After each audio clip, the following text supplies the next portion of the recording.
Kashmir Bharatiya Janata party की तरफ से आपको यहाँ पे कष्ट दिया गया आने का। जो पिछले 2 दिन से पार्लियामेंट में चल रहा है उसके बारे में पूरा देश चिंतित है कि कैसे कांग्रेस और उसके समर्थक में जो गठबंधन है, घटक पार्टियां हैं, वो कैसे पूरे देश को गुमराह कर रहे हैं। आदरणीय गृह मंत्री जी की जो स्पीच राज्यसभा में हुई, उसका एक पोर्शन जो है, एक पार्ट जो है कुछ सेकंड का, उसको हाईलाइट किया जाता है सोशल मीडिया के ऊपर और एक गलत पिक्चर बनाने की कोशिश है। वो आदरणीय गृह मंत्री जी की अगर आप पूरी की पूरी वीडियो क्लिप देखेंगे 2 मिनट में, तो फिर समझ आएगा कि वो किस वजह से वो लफ्ज बोले गए और जस्टिफिकेशन क्या है। अगर हम गृह मंत्री जी का पूरा बयान सुनते हैं तो उसमें क्लियर है कि भारतीय जनता पार्टी की नजरों में, गृह मंत्री जी के दिल में आदरणीय अंबेडकर जी के लिए कितना सम्मान। और हम लोग भारतीय जनता पार्टी तो विचारधारा जो अंबेडकर जी की थी उसको आगे बढ़ा रहे हैं। हमने हमेशा कोशिश की है कि जो आरक्षित जनजातियां हैं या आरक्षित जातियां हैं उनको प्रोत्साहन मिले, उनको आगे बढ़ाया जाए और उनके लिए कैसे ज्यादा से ज्यादा काम हो रहे हैं। लेकिन अगर हम जम्मू कश्मीर के संदर्भ में बात करें तो आप देखेंगे कि कांग्रेस और उसके घटक दल, जिसमें नेशनल कॉन्फ्रेंस भी शामिल है, इनकी ही वजह से जम्मू कश्मीर में जो रिजर्व कैटेगरीज थी उनको इंसाफ नहीं मिला। कांग्रेस और नेशनल कॉन्फ्रेंस की कॉन्स्पिरेसी के तहत यहां पे 370 और बाद में 35A को इंट्रोड्यूस किया गया, जिसकी वजह से वाल्मीकि समाज, जो आरक्षित समाज है, शेड्यूल कास्ट से आते हैं, उनको यहां पे कोई राइट्स जो है उनके नहीं दिए गए। शेड्यूल ट्राइब को पॉलिटिकल रिजर्वेशन न मिले, इसके लिए कांग्रेस और नेशनल कॉन्फ्रेंस ने काम किया। पहाड़ी समुदाय को आरक्षण किसने नहीं दिया? यही लोग थे। और शेड्यूल कास्ट, शेड्यूल ट्राइब के लिए अगर किसी ने काम किया तो वो भारतीय जनता पार्टी ने किया। ये भारतीय जनता पार्टी की कोशिश का नतीजा था कि वाल्मीकि समाज आज आरक्षण का पूरा फायदा उठाता है, पहाड़ी समुदाय पूरे आरक्षण का फायदा उठाता है। गुज्जर समुदाय की बात करें तो पॉलिटिकल रिजर्वेशन जो है उनको यहां पे मिलती है जम्मू कश्मीर में। कौन जो है आरक्षण के साथ खड़ा है और कौन आरक्षण के खिलाफ खड़ा है, इसके बारे में पूरा देश जानता है। लगातार अंबेडकर जी की विचारधाराओं को खोखला करना, उनको कम करना, ये काम जो है ये कांग्रेस और उसके घटक दलों ने किया है देश की आजादी के बाद से लेके। जो एक बड़ी सोच के साथ अंबेडकर जी ने काम किया था कि वो जातियां और वो जनजातियां जो हजारों सालों से पिछड़ी हुई हैं, जातिवाद के चलते हुए, उनके शोषण के चलते हुए, और ये पूरी दुनिया में एक क्रांतिकारी कदम था। पूरी दुनिया में कहीं पे ये कदम नहीं उठाया गया, ये भारत में उठाया गया और अंबेडकर जी के नेतृत्व में उठाया गया कि जो हजारों सालों से पिसे हुए लोग हैं उनको हम आरक्षण दें ताकि वो भी बाकी समाज के हिस्सों के साथ जुड़ सकें।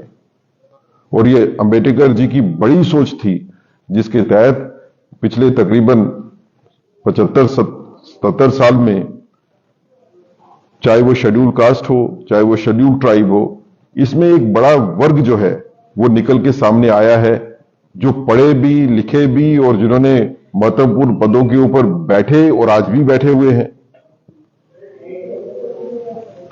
ये जिनको जातियां और जनजातियां, जिनको अभी पूरी तरह से इंसाफ नहीं मिल पाया, उनको और इंसाफ कैसे मिले उसके बारे में भारतीय जनता पार्टी चिंतित है। और कुछ ऐसे हैं जिनको चिन्हित अभी तक नहीं किया गया था। भारतीय जनता पार्टी ने जम्मू कश्मीर में बात करें तो उसके ऊपर काम किया है। ऐसी जातियां, ऐसी जनजातियां जिनको आज तक आरक्षण का बेनिफिट नहीं मिला, वो अब भारतीय जनता पार्टी की कोशिशों के बाद अब वो नई जातियां और जनजातियां जो है उसमें ऐड हुई हैं। तो आप सोचिए कि जो हजारों सालों से जो सपना लेके अंबेडकर जी चले थे कि हजारों सालों से पिछड़ा हुआ जो तबका है उसको कैसे आगे लेके आना है, तो वो भारतीय जनता पार्टी उसको पूरा कर रही है।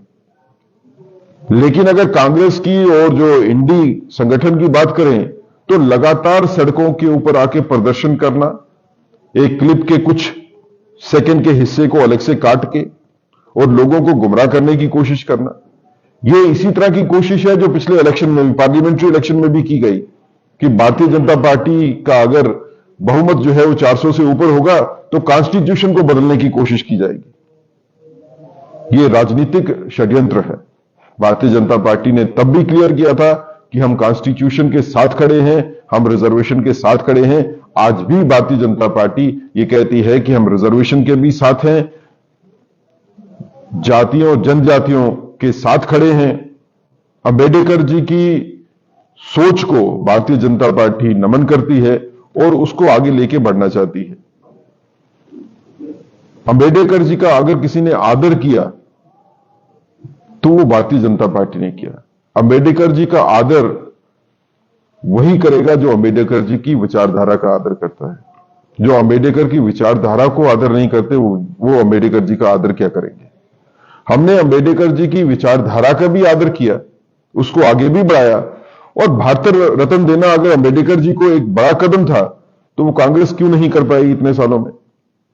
क्यों वो नेहरू जी को भारत रत्न देते हैं, इंदिरा गांधी को भारत रत्न देते हैं, राजीव गांधी को भी भारत रत्न देते हैं, लेकिन जिसने क्रांति लाई इस देश में उसको तो किसी ने सोचा नहीं भारत रत्न देने का। भारतीय जनता पार्टी की सोच थी उनकी डेथ के कितने दशक के बाद, लेकिन कम से कम कोई आके किसी ने रियलाइज किया कि ये एक क्रांतिकारी था जिसकी क्रांतिकारी सोच ने पूरे समाज को बदला, और हम उसको नमन करते हुए उनको भारत रत्न दिया।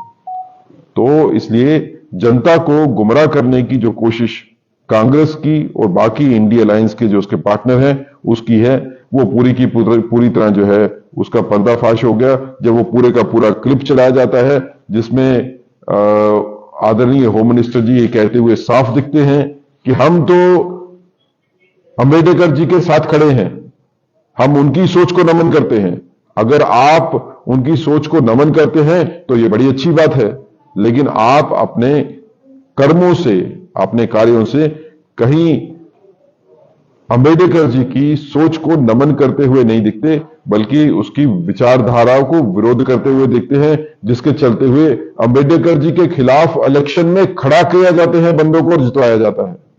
एक ऐसा आदमी जिसने कॉन्स्टिट्यूशन बनाया भारत का और इतनी क्रांति लाई, उनके खिलाफ इलेक्शन में तो किसी को खड़ा ही नहीं होना चाहिए था, लेकिन कांग्रेस ने उनको उनके खिलाफ इलेक्शन में काम करके उनको हरवाया भी।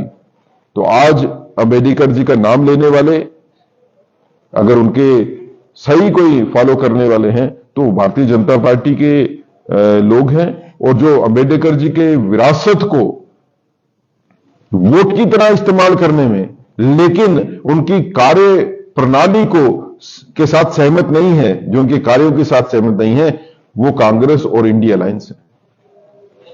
Thank you.